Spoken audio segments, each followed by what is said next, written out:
meet you. So, welcome to the Get Busy Livin podcast. I'm Dr. Scott from Six Sense Acupuncture and the Healthy Habits Club, and you've got the wonderful Elaine Godley. Thank you very much for coming on today, Elaine. And joining us. You're very welcome, Scott. And it's so amazing that we're other side of the world and we can speak to one another. I think it's really wicked. Absolutely. The joys of technology, but it's good while it works, not so much when it doesn't, as we've just had a sample of. Yeah, we just had a little fiddle around, haven't we? Yes. Yeah. So we apologise, audience. We've been a little bit late. We were supposed to start at 7 p.m. my time. What time is it there, Elaine? It's 10:15 in the morning in Portugal, in the Algarve. You're in Portugal, are you? Yes. Oh, right. So thank you very much for coming on, and looking forward to hearing some gold nuggets of information.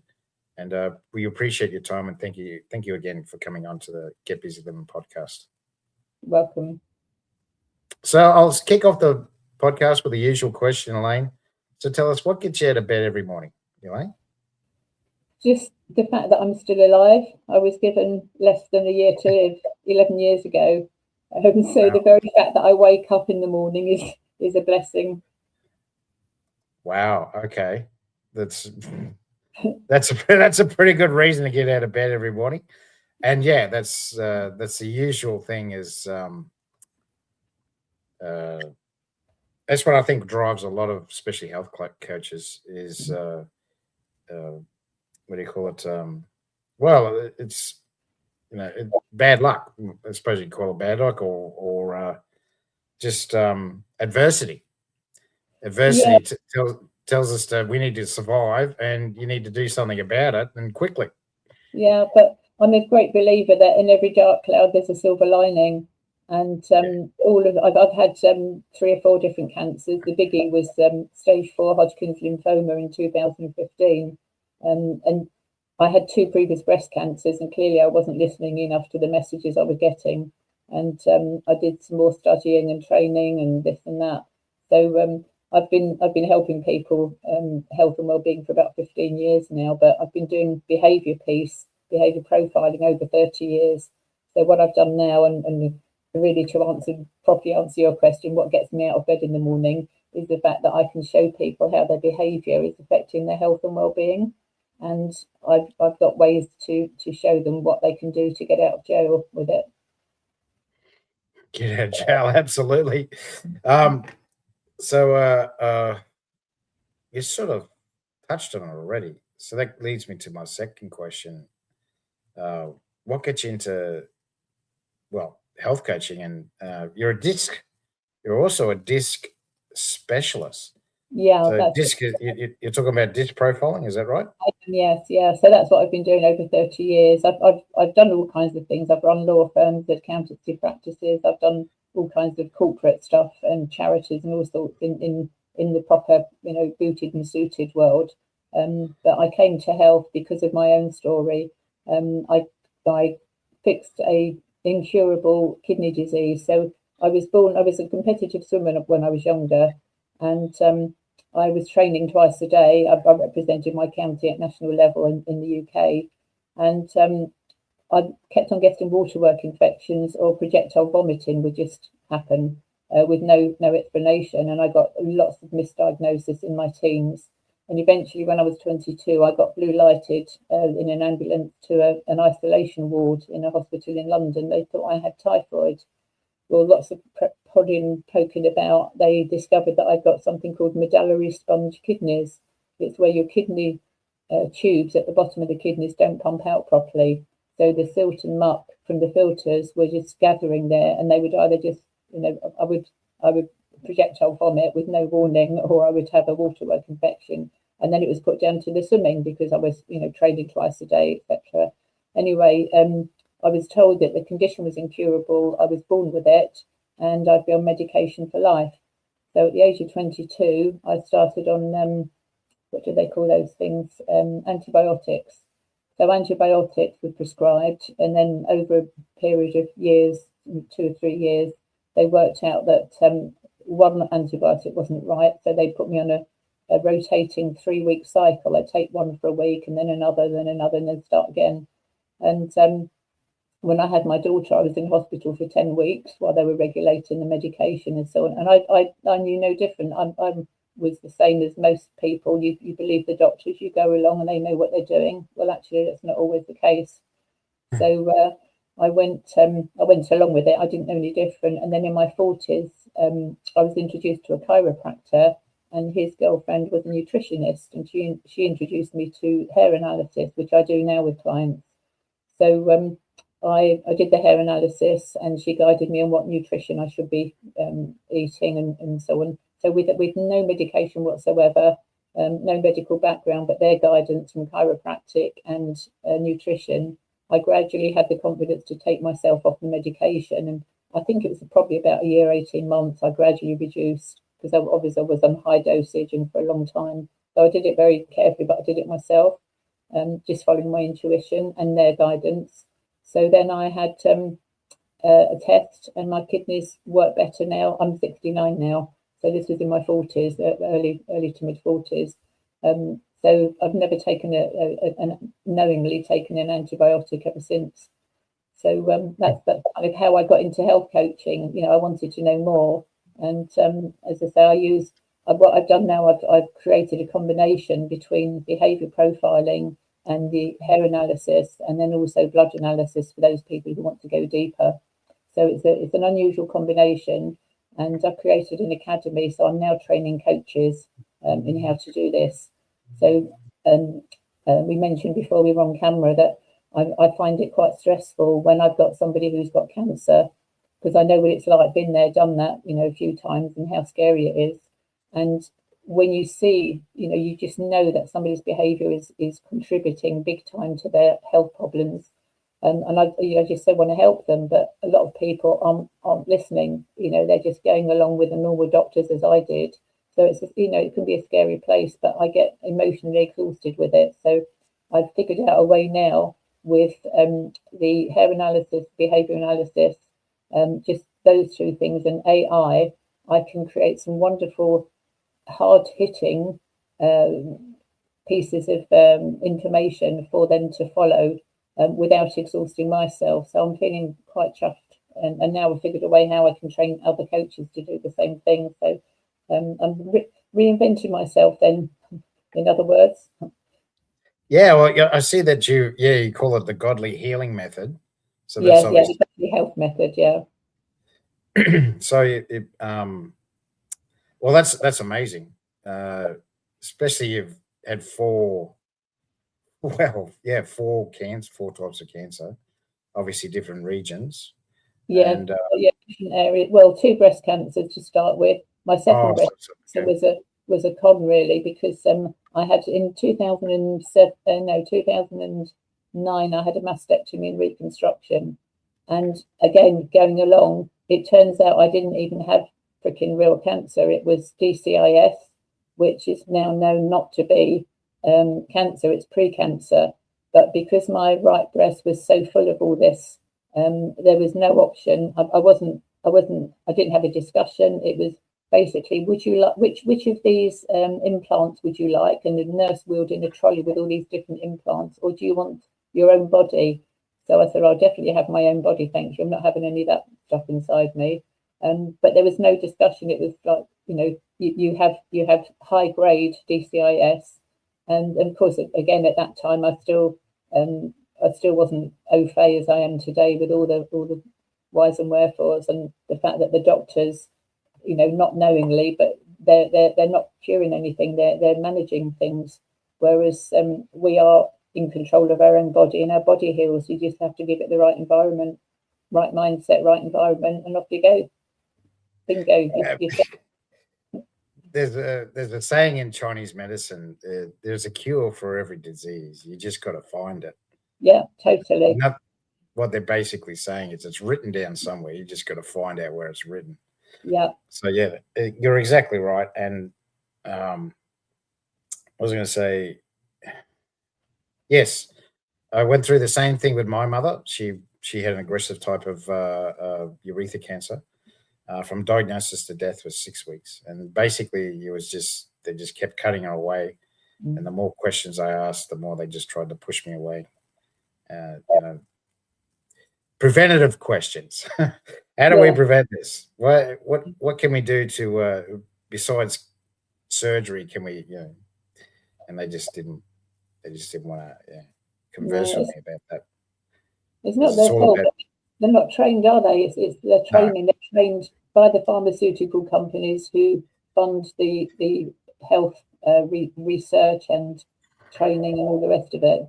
So it's a case of follow the money. But chiropractic for me was a life changer, really, because I learned then about the fact that I was born with this kidney condition that wasn't detected quickly, and then I was also born with a twisted and a curved spine. So the chiropractic side has kept me going for years and years. When I was in the UK, when I moved to Portugal 6 years ago, I'd only seen a chiropractor once, and that's because I'm not under the stress I was in the UK. And again, all of these things are emotions, that's why I use the behaviour profiling, and I've now worked out how I apparently, according to AI, I'm the only person in the world doing what I'm doing and how I'm doing it. So I'm very excited about it. But and I've just found a way how through the academy that I can train people, as I've said. But it's a scary time for me as well, because I'm feeling the responsibility. I've got the answer now. I just got to have the balls to kind of go through with it and put my money where my mouth is, type of thing, and show others. Well, that's where homeopathy came from. Dr. Heinemann, basically, he went through the same thing, similar. He got all these conditions, and he realized that the only way to figure it out is test it all on himself. Yeah. And then look what happened. He created a whole new system, and look, this is the biggest practice medicine in the world. It's what people don't realize, that conventional medicine only treats like 1/5 of the population. Homeopathy treats close to 1/3 of the population. Like I'm talking world population. Yeah. So I use it all the time. I'm currently nursing a broken wrist, so I'm using homeopathy on my wrist. But when I had the various different cancers, I was using lots of homeopathy type of natural this and that thing, loads.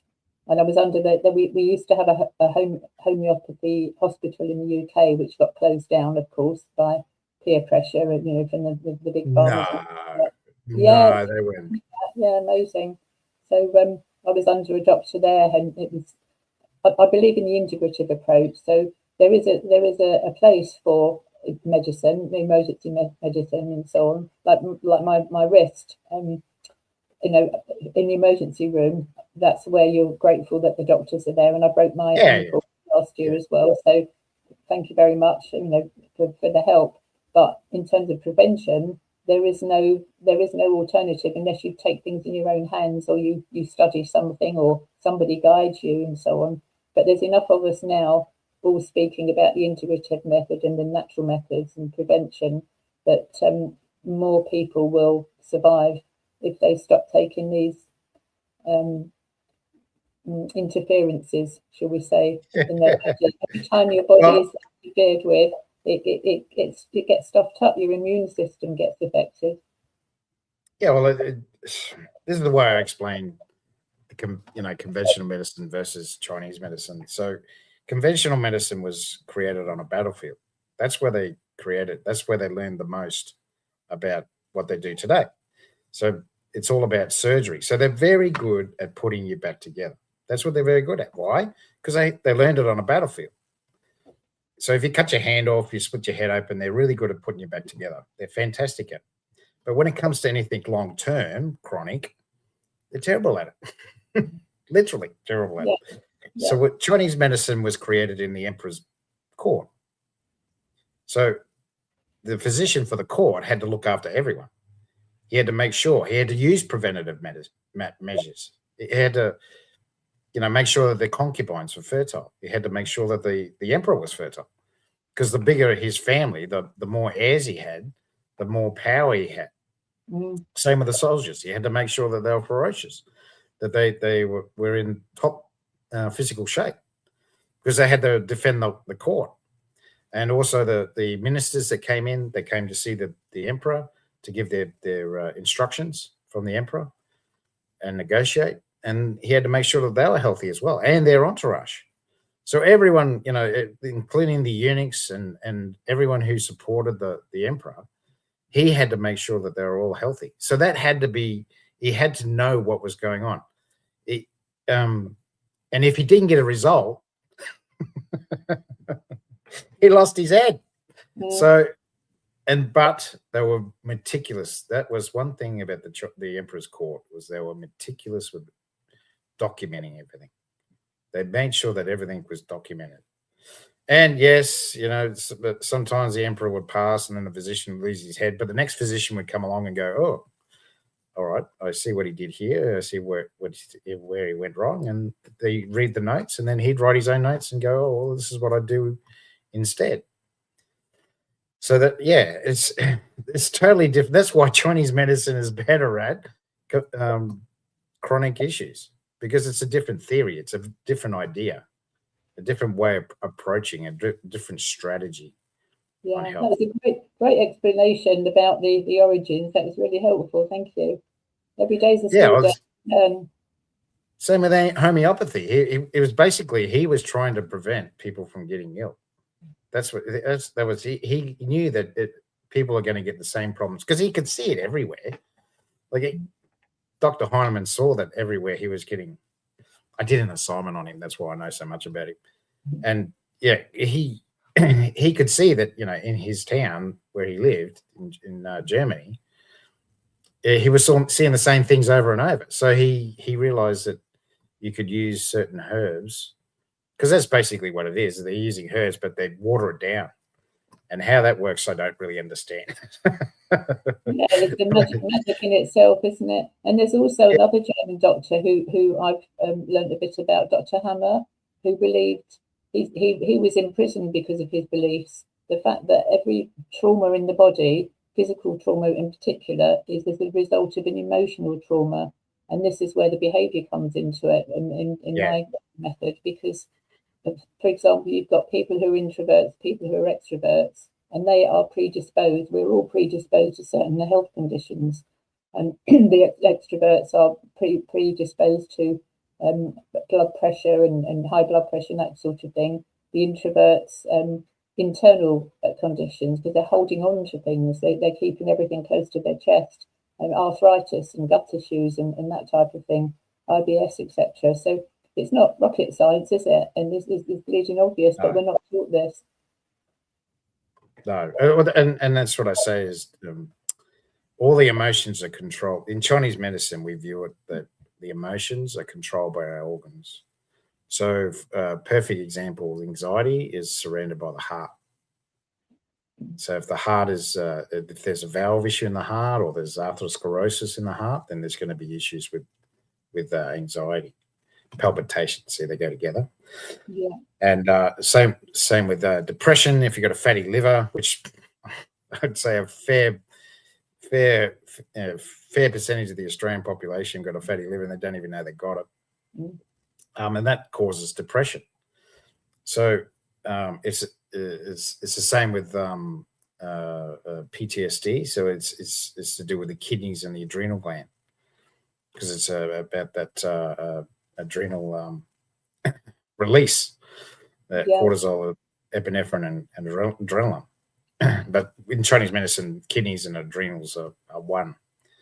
But yeah, from a conventional medicine. So you see what I'm saying? And the other thing is, I'll talk about coffee, because a lot of people drink coffee. It's like some people drink copious amounts of it. The reason being is because coffee on its own is very bitter, and bitter is associated with the liver. So it soothes the liver, but also they put the milk, which is sweet, and they also put sugar with it, which is sweet, and that's what the stomach likes. So that's why they're addressing two organs at once. But the problem is, too much sweet, stomach eventually doesn't like it, and that's why they get the vomiting or diarrhea. it'll go either way. So you see what I'm saying? Absolutely. But we don't have this natural knowledge in any training anywhere, unless we somehow or another have something that leads us down that path. But with the internet now, I think it's fabulous. I mean, since the whole COVID scandemic, we've had a whole awakening, haven't we, of people using the internet and finding out things. There's no excuse now. Ignorance is no excuse for anything. You know, the information is out there. You've just got to, like you said before, you've got to find it. Yeah. And we can help people. Yeah, and well, I mean, the problem is, you know, Mother Teresa said, "I don't turn away the lepers." So just because they have a disease that people don't understand, that doesn't mean I don't turn them away. That I turn them away. So she said that I treat everyone. I don't care. I treat everyone equally, because this is health. We're talking about, you know, caring and health.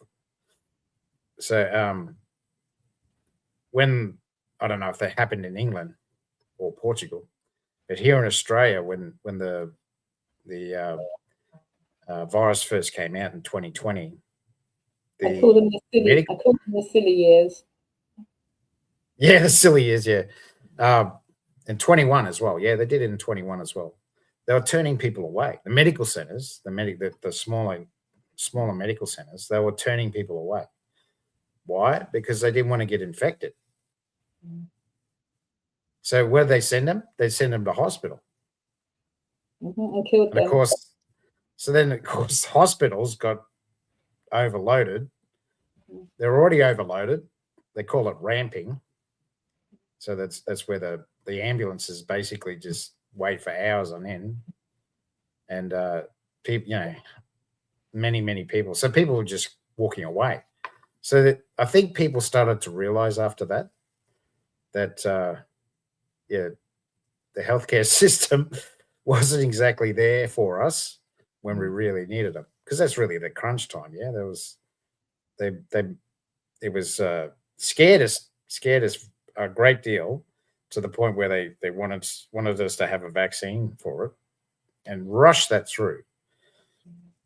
And but in the process of that, the healthcare system said, well, you either stay at home or you go to hospital if the symptoms get any worse. Don't go to your doctor. Yeah. Yeah, I get what? I get agitated when I hear people, you know, queuing up for their injections, of whether it's flu jab or the other one, or, you know, whatever it is. And also when they have biopsies, oh well, let's just cut this piece of stuff out of you and find out what it is. And because every time a knife goes into your body goes into shock, and whatever's there gets sent all around. It really worries me when people have biopsies, but I mean, I've had them, you know, before I knew any better. So we have to be careful as well, the language we use, because we're not doctors as such. Well, you are a doctor. I'm not a doctor. I'm a very well informed, well trained nutritionist that's got lived experience. But I have to be careful that I use the right language. But common sense, actually, my mother used to call it. Common sense and following your intuition can help people get out of jail, for sure. It's not very common, but that's the only problem. Yes. And again, all these injections make things foggy. You know, people have brain fog; they can't think clearly. So again, you know, common sense goes out the window, doesn't it? Absolutely, that's what I'm trying to say. Common sense isn't very common. So, but I think people are starting to understand. They're starting to realize that there are other answers out there, and that not always that the mainstream media or mainstream healthcare system has the answers for you. So, and like you said before, look, don't get me wrong. Like I said, they're really good at putting you back together. They're fantastic at it. I watched it. I saw a gentleman get his hand severed completely in a car accident. Motorcycle accident. And I thought he's never going to use that again. The next day he was like moving his fingers up just a little bit. It wasn't much, but like the next day he was using his fingers again. I was like, wow, that's pretty cool. So see what I'm saying? They're very good at putting you back together, but anything long term, anything chronic, it's not the best. And like you said, it's all a band-aid. It's not meant to cure. It's not meant to cure. It's meant to alleviate the symptom. The problem is it doesn't solve the cause. What's the cause? What's and puts you on medication for life, which is what I was told, and I went along with for over 20 years. I was on medication that I didn't need to be on. Yeah, and that's quite common. I hear that a lot. A lot of people. I went through the same thing myself. They were basically saying that you're just going to take these meds for the rest of your life. I couldn't sleep. I had insomnia, and doing shift work, 24/7 weird shifts. And I was told the same thing. You're just going to have to take these for the rest of your life. Otherwise, stop doing what you're doing. Yeah. And that's when I realized I was studying Chinese medicine. Going to have to rely on that. But eventually I got out of it. But yeah, if I didn't take that path, I think I would have, self-medicating. And that's the problem is that we're endorsed. It's a behavior learned. It's behavior learned to self-medicate. Yeah, that's why I love the hair analysis, because it's a detailed analysis of the minerals that are going wrong in your body. And heavy metal toxicity, so we can filter through the lab report. I'm actually approved to work in Australia through helping a client with Australia and New Zealand to help two clients, husband and wife. They moved from the UK where we started doing the hair analysis, and in the process they moved to New Zealand. And I didn't realise until that point that there's lots of different, not medical, well, I suppose it is medical, supplementation is different in different countries and so on, different regulations. So the World Wide Web has helped us an awful lot about understanding and preventing all kinds of things. But at the end of the day, it's up to us. It's our body. We need to take control of it. Yeah, well, I know a naturopath that does that here in Australia.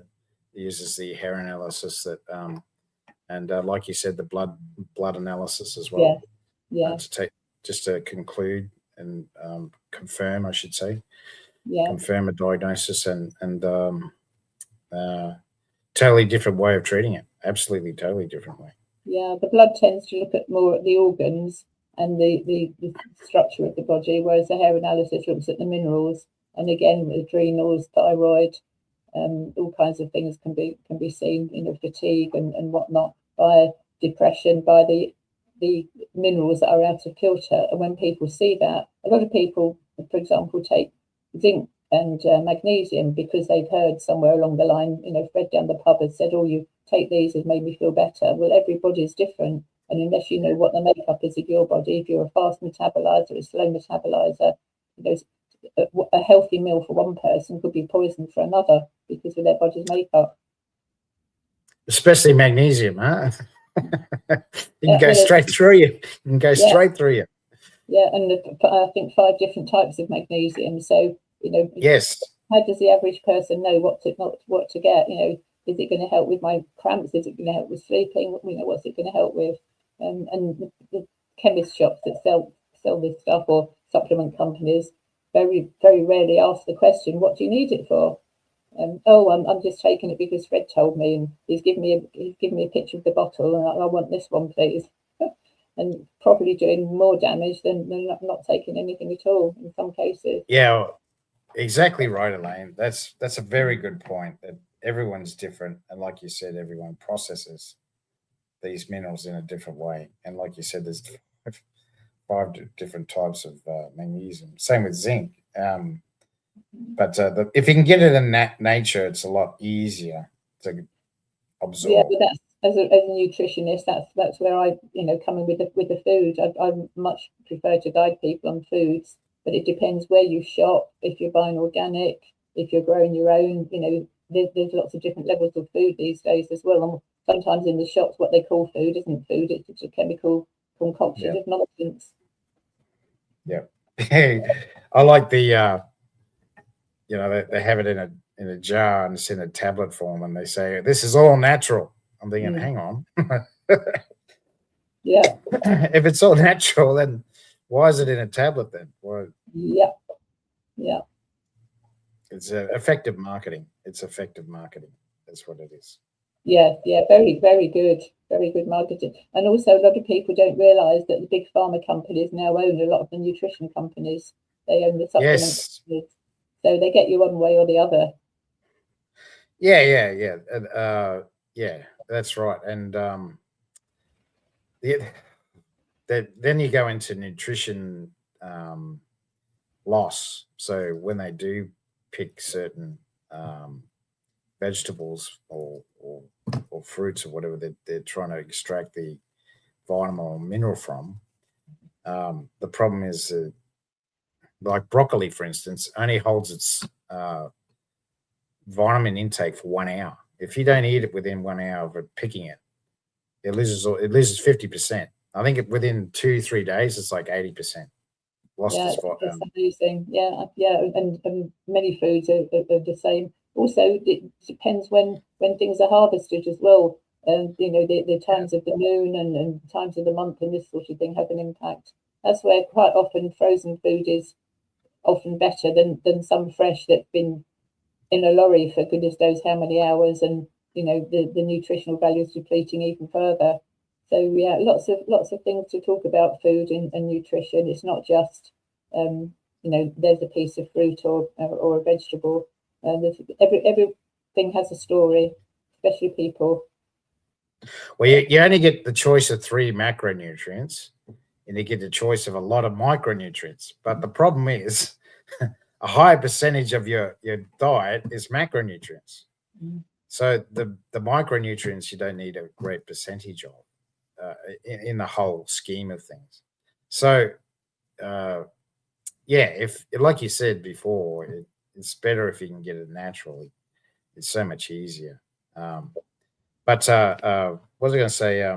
So tell me more about the DISC profiling that you use, because I do too. I use it as well in my programs as well. So tell us about that. Okay, so I first got introduced over 30 years ago. I was running a busy department in the law firm, and we were recruiting in. So I got introduced to profiling then in terms of recruitment, and I've done all the usual things that DISC. For those who don't know about DISC, it's direct, influence, supportive, and conscientious. All similar words to that make up DISC. People use slightly different words.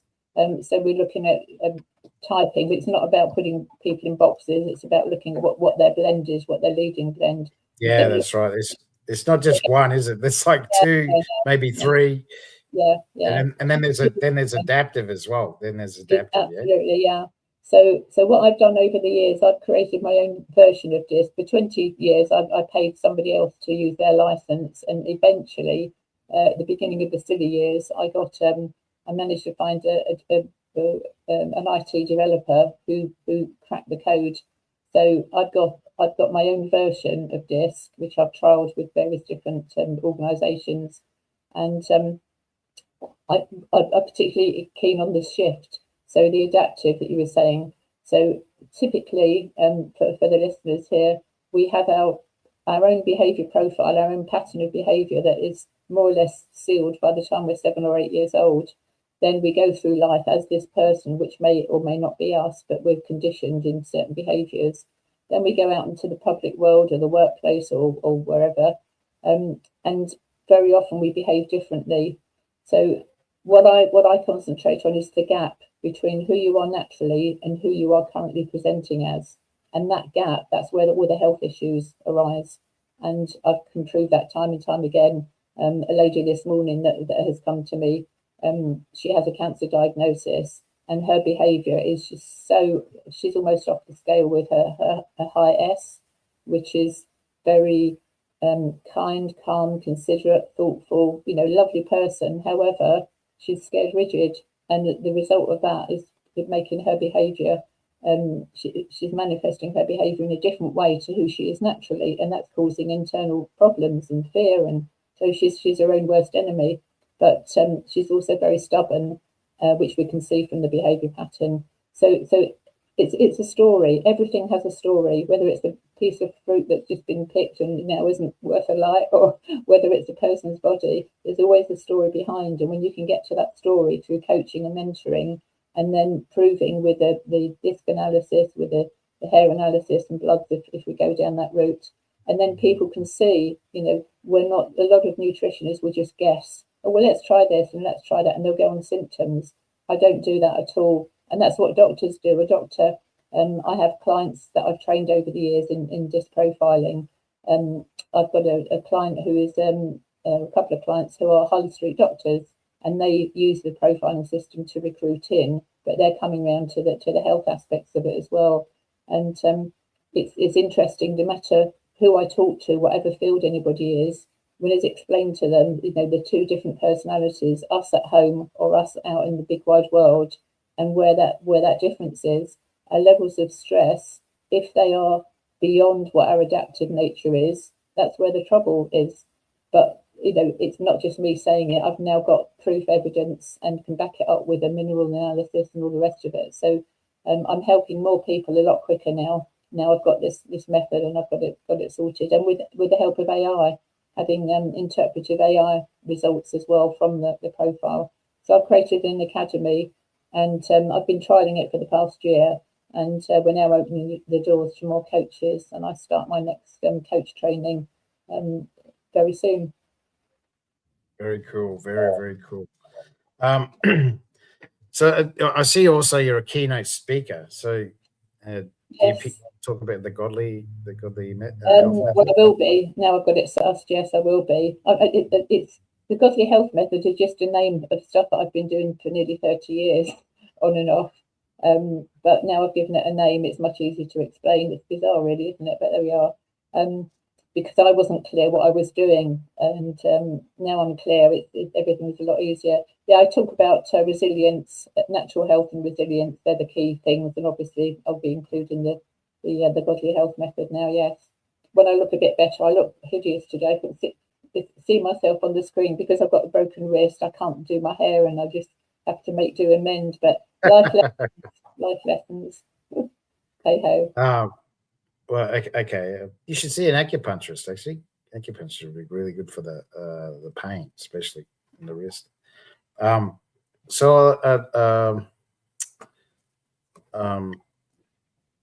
was going to say, I see that you've got a couple of things to offer as well. You on your Facebook page, you actually. Yeah, there it is. You got your free health articles.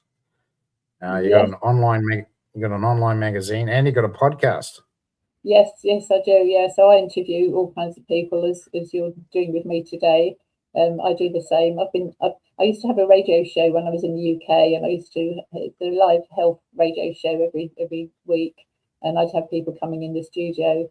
Then when I moved to Portugal, it wasn't practical to pre-record programs and send them back, so I then carried on podcasting. So I've interviewed over 500 people over a period, and it's a nice way to get to know people, to understand what they do, and then how I can help them when I understand more about them. So it's a fancy way of having a one-to-one with people that goes into depth.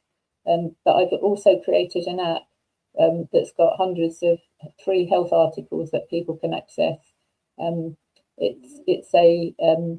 It's not an app that you download on your phone. It's simply a bookmark that you have on your phone, so you're not taking any storage up. And there's lots of free health articles on there, and it's called Perfect Health Hub. And we have a weekly meeting as well. We have just a check-in, and people bring their health challenges. If there's any people on the call who are health mentors, I've got quite a few health mentors as associates, and we all refer people to each other to help whatever's required. So there's free health articles there, and the podcast, and what was the other thing? You said three things. Can't remember what the other thing was. On magazine. You got a magazine. Oh right, yes. So a friend and I, Dutch lady, and I have co-founded a magazine. We did this just before Christmas, and that's gathering a pace now. It's called Health and Happiness in the Algarve. If you just type that into the URL, it will come up, Health and Happiness in the Algarve. And they're gradually getting more articles on there. So I write articles, but we have advertisers. Instead of selling advertising space, we're selling articles so people can write. Anybody who does any health or any other service, come to that online. So it doesn't matter where you are in the world. It's accessible to people in the Algarve. But we are going to start doing our in-person meetings as well. So where the advertisers and the people who are writing health articles, they can meet the people who need. So normally when you have a magazine, you don't meet the readership, don't meet each other or the advertisers, but we're changing all of that. Yeah, okay. So you do a lot of collaboration work by the sounds. Absolutely, like yeah. Not one of us has all the answers, but together, we've got people that know things that we don't know, and we all help each other. Yeah, so I'm always up for collaborations, definitely, and particularly interested to meet health coaches and business coaches, because a lot of people have business coaches or team coaches, and the people who are in business, if they're not fit and well and healthy, they can't do whatever the business coach is telling them. And business coaches don't go into the health side because they think you have to be medically qualified and so on and so forth. So I'm trying to get more awareness in the fact that we need to have an open mind. We need to look at health and behaviour, together. They are inextricably linked. Like the people talk about mind, body, soul, spirit, that kind of thing, all linked. So our behaviour is linked to our health, and it's the first starting point for me on anything. If you've got people in business who are behaving in one way, so typically the leadership team would be behaving in a DC or a DI way, and then you've got people in the team who are S and Cs. You talking Chinese and Japanese with Russian, nobody can understand one another. So that's why it's typically used. The DISC is typically used in corporates, but I'm breaking the mold and bringing the health into it. Yeah, well, that's exactly right. You don't want your dominance. You call them directs, is that right? Direct. Yeah, I call them direct. So, and the reason is because when I first got trained, I volunteered in schools to help. There was a scheme in the UK called Business in the Community, and the idea was to merge business people and community and schools and so on. So I was a volunteer mentoring head teachers. So I trained head teachers and senior management teams in this profiling, and of course we then naturally moved it into the classroom as well, classroom assistants. So they were all learning about how their behaviour affects their health and well-being. But I didn't know I was doing that at that point. I just knew it was, helpful for their. I was thinking careers, in schools. And then one day a teacher came to me.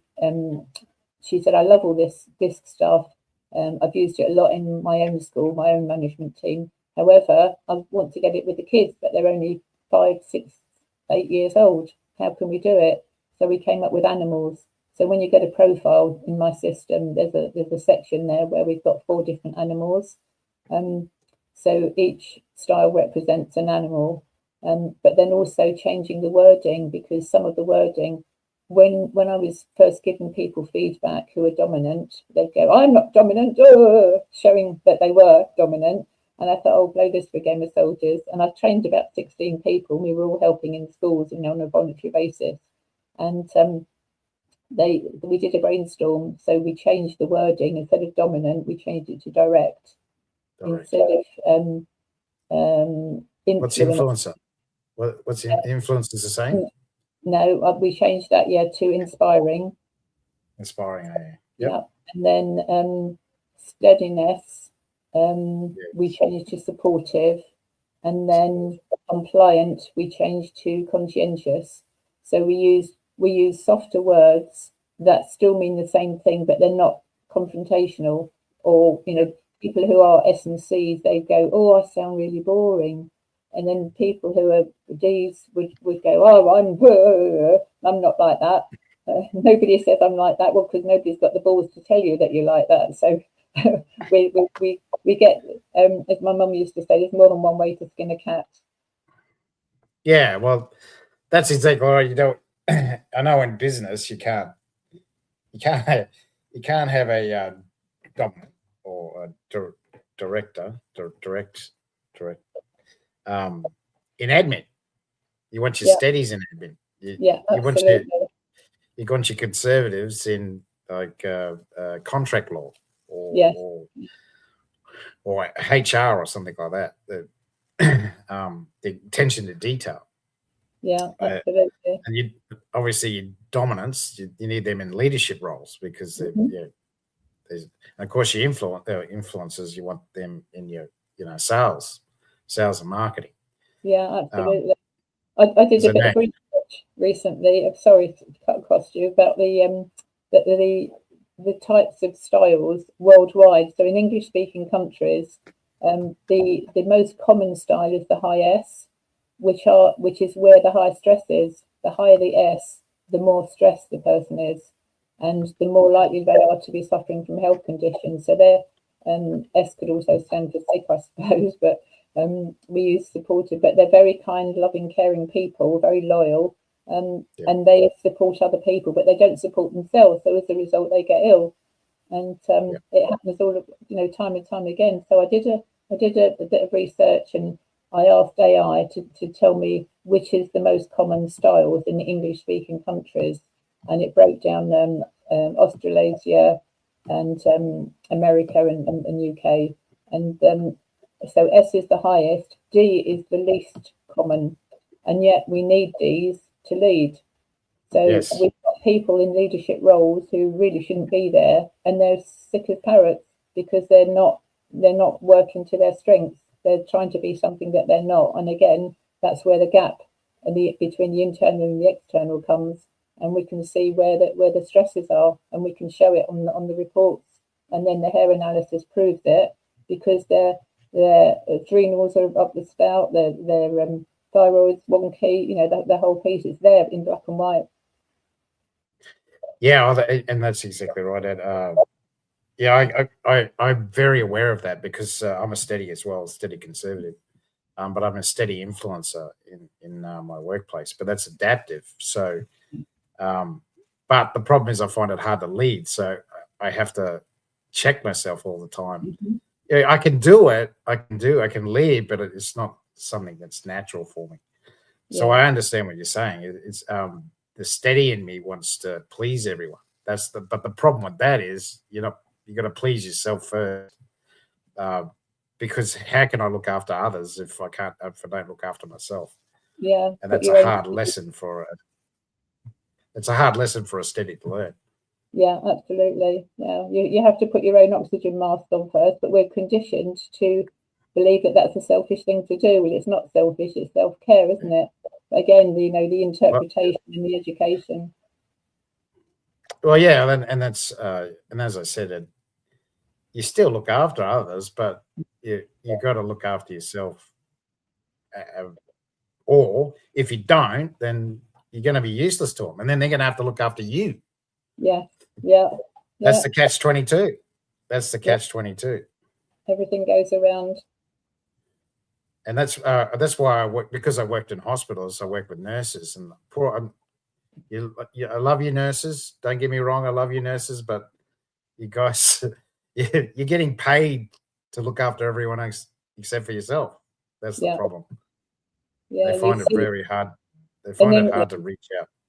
You very hard to reach out. Nurses that are going around, and you can see that they're ill. That they're very ill, but they're soldiering on, and then they'll suddenly get a diagnosis, which the symptoms have been there for years, and then suddenly, off they go, on another plane. But you mentioned your mother earlier on about the quick diagnosis, but very often things are noodling along for years before the symptoms arise. And again, that's why I believe in the testing, because you can see what's happening, you can prevent things. You don't have to wait till things drop off before. And men are even worse than some high S women, because men don't ask for help, do they? They just go on and go on, and then wait till the arm drops off before they go, oh, I think I've got a problem here. No, I've got a few stories about that, but yeah, men are, at least women have intuitive ability to realize that there is something wrong. There is something wrong here. I need to do something about it. Men are just, well, it's the culture, the dad hitting you when you're young, when you cried, don't cry, and just put up with it. And that the problem with that is that they never look after themselves. They just work themselves into the ground. Yeah, I think we've gone from one extreme to the other, because I was brought up in the era where, you put up, shut up, don't ask questions, do as you're told, all that sort of thing. And then, so as a kid at school, I was always getting into trouble because I was curious. I was asking questions, and if I can't see the point of doing something, I won't do it. Wild horses won't make me do something if I don't intuitively feel it's the right thing to do. And we've now gone with society, all these different generation X, Y, Z, A, B, C's, whatever they are now. They break a fingernail and they have 6 days off work. You've gone from one extreme to the other. I'm sure it will settle. Absolutely. What else was I going to say? Was there anything else you wanted to talk about? Tell us about someone that you've helped, actually. Tell us about someone that you've helped. Okay, I've got unfortunately, a lot of people leave it too late before they ask for help. So I've been able over the years to keep people going a bit longer so that they can either get their affairs in order or do some special thing that they've always wanted to do, and so on. But one particular nice story, although the man did end up dying, his wife contacted me. I was helping a friend of hers husband, and she said, I'm here on recommendation. My husband's got whichever cancer it was. Anyway, I said, well, there's lots of work to do. He was given 4 weeks to live.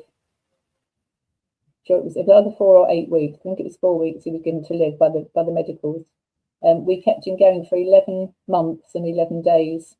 And in that time, they went on a cruise. They had, a lovely time. He was able to, come to terms with what was what. It was too little, too late, unfortunately, for my solutions, but the solutions kept them going. And they were prepared to put the work in. A lot of people aren't prepared to put the work in. Yes, absolutely. I beat stage 4 cancer in under 4 months in 2015. And I did that because of my personality style. It got me in and out really quick. It got me into trouble, my personality style. I'm a high ID, so I'm all about control, getting things done. Just let's crack on, let's fix whatever the thing is to fix. But I want to have fun along the way. And every now and then my fun gets out of balance, and my lifestyle is out of balance. But it's being aware. If we're aware of what our key behaviours are, and we can trigger and not put ourselves in situations that don't serve us, then we are a lot healthier, a lot happier, a lot healthier. And we can't be all things to all people. So we're not all meant to be leaders. We're not all meant to be doers as such. But in the collaboration and working together in the teams, I used to run law firms, and I've got a master's in legal practice from Nottingham Law School in the UK. And as a CEO of a law firm, there's different types of people in different roles. So different types of law require different types of personalities. So as a litigator, you want the litigator to be D's and I's, or I's and D's. But you want somebody who's preparing wills, trust, probate. You want them to be S and C's. So in every industry sector, there's nuances that all go down to the behaviour that all affect the health. Yeah, absolutely. Yeah, would it be an influencer as a barrister? Because they got to talk and negotiate. Yeah, the talking.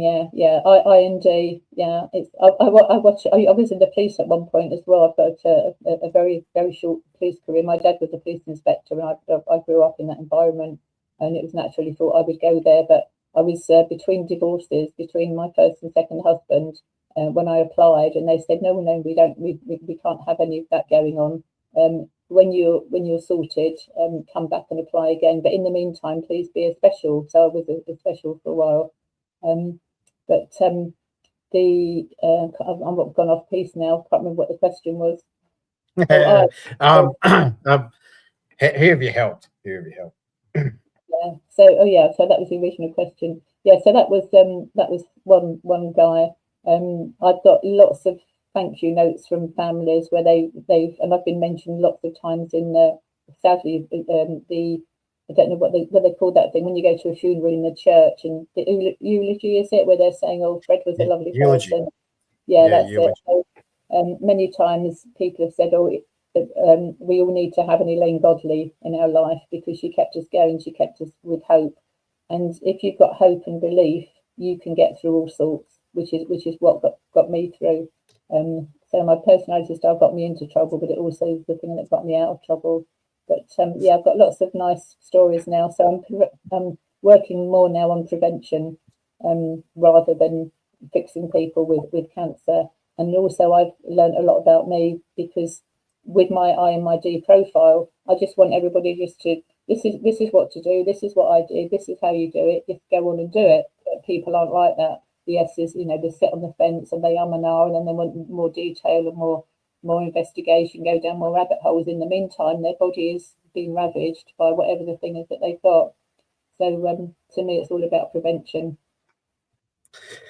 Awesome. Thank you very much. So I'll move on to the third question. So tell us, Elaine, who's your ideal client? Who do you like to help the most? So people who are open, they've got an open mind to listen to something new. So rather than people who are closed, so business leaders who are open to improving their lot, their management team's lot, their overall workforce, people who want to be better versions of themselves. So I figured that there's lots of people like that out there, but how do you find them? So that's why I'm wanting to work more with coaches, business coaches and health coaches, because health coaches, I can introduce the profiling piece, which is new to them, and then business coaches, I can introduce the health piece to them, which is new. So coaches basically are the people that I'm ideally seeking and can help, because there's only one of me at the moment. Well, I have got a team, but that they all look to me for guidance and advice and so on. So that's why I'm using creating systems and processes so that I can teach them what they are, then they can go off and teach other people. So my aim is to work with 100 coaches in the next 12 months, so that we can then impact and influence other people's lives, and then they can do that in turn, so on, so we can make the world a happier, healthier place. Absolutely. All right, and I'll go on to the last question. So what ideas or information would you give us to provide lifelong longevity? Okay, drink more, and I don't mean beer or wine. I mean pure water, really good. We never drink from the tap, so drink. I drink structured water and have done for many years. So look up structured water, and you might be surprised. So water. A lot of us are dehydrated, and that causes no end of problems. Also look at what you're eating. Look at what your environment is. Do you have toxic people around you? Are you living in a toxic environment of any sort, whether it's physical or mental? And the toxicity is really important. What you eat is important, but nowhere near as important as the other things. And believe in yourself. And you can't do that until you know what your behaviour strengths are. So many people go through life trying to be somebody they're not. Find out who you are, be who you are, and then that way you will live longer, happier, and be able to help more people in the process. Awesome. That's awesome, Elaine. All right. Thank you very much for coming on, Elaine. We appreciate your time, and I've got some gold nuggets out of that today. So thank you very much for that. So we appreciate that you did that. And because you didn't bag me too much, I'm going to give you access to my health club. So I've got an online health club. So I'm going to give it to you for free. So I have meditation in there, EFT, emotional freedom technique, nutrition, exercise, roadblocks in your mind, DISC profiling. I teach you about acupuncture and Chinese herbal medicine, and also the 8 leading chronic diseases in Australia, which are killing hundreds of thousands of Australians every year, and the numbers are getting worse every year. So you get access to that all for free. It usually costs $11 for a month, and you get access to that and I'd love your feedback, Elaine. I'd love to hear what you think. That'd be much appreciated. Brilliant. Thank you very much. And I'll give you access to mine as well. Show me yours and I'll show you mine. Absolutely. So thank you very much, Elaine, for coming on and giving us the gold nuggets. So we appreciate your time and a very inspirational story. And thanks again for coming on. Most welcome. It was fun. Thank you. Every day's a school day. We all learn, don't we? I've learned from you today. So thank you. All right, guys, you've been watching the Get Busy Living podcast with the wonderful Elaine Godley, and I'm Dr. Scott from 6 Sense Acupuncture and the Healthy Habits Club. And you guys